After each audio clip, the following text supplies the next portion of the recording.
శ్రీనివాస మంగాపురంలోని కళ్యాణ వెంకటేశ్వర స్వామి దేవాలయం ఒకప్పుడు శత్రువుల దండయాత్రకి గురి అయి చాలా శిథిలావస్థలో ఉండేది. అయితే ఆ దేవాలయం ఏ విధంగా ఉన్నది అంటే దట్టమైన చెట్లుతో చీకటిగా, పాముల పుట్టలకు నిలయమై, గోవులకు స్థానమై ఆ దేవాలయం చాలా శిథిలావస్థలో ఉండేది. అయితే ఆ శిథిలావస్థలో ఉన్న దేవాలయం పైన, గోపురం పైన పక్షుల రోదనలు ఎక్కువగా ఉండి చాలా భయంకరమైన స్థితిలో ఉండేది.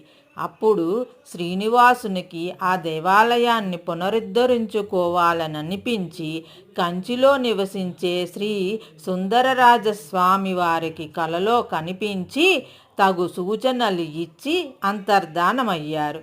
ఆయన కాంచీపురం నుండి శ్రీనివాస మంగాపురం వచ్చి అక్కడ పుర ప్రముఖులను, భక్తులను రప్పించి వారితో దేవాలయాన్ని శుభ్రం చేయించి ఆ స్వామికి అభిషేకాలు చేయించి దండలు, పూలదండలు అన్నీ జాగా వేసి శాస్త్రోక్తంగా అభిషేకములు జరిపించి ఇప్పుడు ఉన్న విధంగా దేవాలయాన్ని చాలా వైభవంగా రూపుదిద్దారు.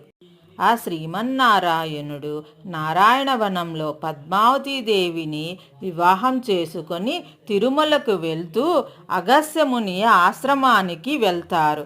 అక్కడ ఆ అగస్త్యముని ఆయనను శ్రీనివాస మంగాపురంలో 6 నెలలు నివసించమని ఆదేశిస్తారు.